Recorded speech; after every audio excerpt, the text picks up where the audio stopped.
Hello everyone, আমার এক নতুন চ্যানেলে এক নতুন ব্লগ নিয়ে চলে এসেছি। ভুল কিছু হলে ক্ষমা করে দেবেন, কারণ আমি এটি নতুন করছি। আমরা এখন যাচ্ছি নর্থ সিকিমের 0 পয়েন্টের দিকে। খুব সুন্দর ওয়েদার, পরিষ্কার রাস্তাঘাট, আঁকাবাঁকা রাস্তা, বাইক চালাতে ভীষণ ভালো লাগছে। আমার বন্ধুরাও রয়েছে আমার সাথে, তবে ওরা এগিয়ে গেছে কিছুটা। আমরা ভেবেছিলাম যে এই টাইমটা মানে এপ্রিল মাসটায় বরফ দেখতে পাবো না, কিন্তু লাকিলি আমরা বরফ দেখতে পেরেছি। আপনারা যারা প্ল্যান করছেন যে বাইক নিয়ে নর্থ সিকিমে আসবেন, বাইক ট্রিপ করবেন, তাদের একটা ইনফরমেশান দিয়ে রাখি যে মার্চ মাস থেকে এপ্রিল মাসের মধ্যে প্ল্যানটা করুন, কারণ এতে খুব সুন্দর ওয়েদার পাওয়া যায় আর রাস্তাঘাটও ভালো থাকে, বাইক চালাতে কিছুটা সুবিধা হয়। আমরাও খারাপ রাস্তা কিছু পেয়েছি।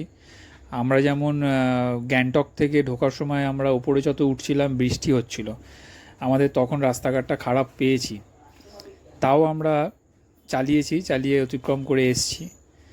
বেশ ভালো ওয়েদার, সুন্দর ওয়েদার, বরফও রয়েছে, একটু আধটু দেখতে পাচ্ছি।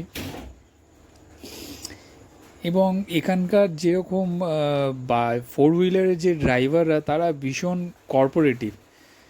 মানে আপনি হয়তো এখানে প্রথম গাড়ি চালাচ্ছেন, প্রথম পাহাড়ে উঠছেন, ওরা আপনাকে দেখে হয়তো যে দাঁড়িয়ে যাবে বা কর্পোরেট করবে যে এদিকে ওদিকটা করে এরমভাবে চালান। ভীষণ কর্পোরেটিভ, ভালো, দারুণ ওয়েদার রয়েছে, চকচকে ওয়েদার, আকাশ দূরে দেখুন, দূরে পর্বতগুলো দেখা যাচ্ছে, ভীষণ ভালো লাগছে। আমি তো ফার্স্ট টাইম এটা যাচ্ছি, ফার্স্ট টাইম আমি এরকম পাহাড় দেখেছি বরফে ঢাকা। মানে আমি অবাক হয়ে গেছি দেখে, শকড। আমি যে এই রাস্তায় বাইক চালাবো আমি ভাবতেই পারিনি। তাও এসছি আমি এই বাইক নিয়ে, আমার পালসার 150 বাইক, তাও আমি এসছি এই বাইক নিয়ে। এমন কিছু একটা দামি বাইক না বা ভীষণ হাই সিসির বাইক নিয়ে এসছি তেমন না, আমার 150 পালসার বাইক নিয়ে আমি এসছি। আমার মিসেসও এসছে, আমার বন্ধুবান্ধবরাও এসছে। আমাদের হোটেল থেকে বেরোতে একটু লেট হয়েছিল, তাই আমরা এখন আমাদের একটু হাতে টাইম কম, একটু লেট হয়েছি আমরা। তবু যাই, যতটুকু দেখা যাবে দেখি।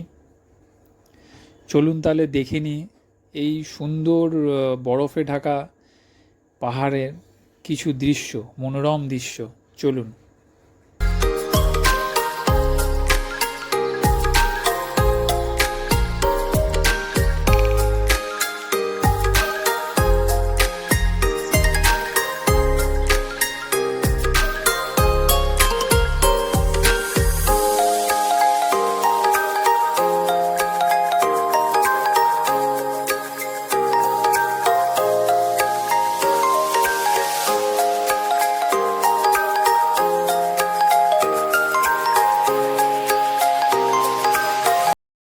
আমার এই ভিডিওটি যদি আপনাদের ভালো লেগে থাকে, তাহলে ভিডিওটি লাইক করুন এবং আমার চ্যানেলটিকে সাবস্ক্রাইব করুন। আপনাদের ছোট যদি কোনো এক্সপিরিয়েন্স থাকে তা আমাকে কমেন্ট করে জানান। Thank you so much.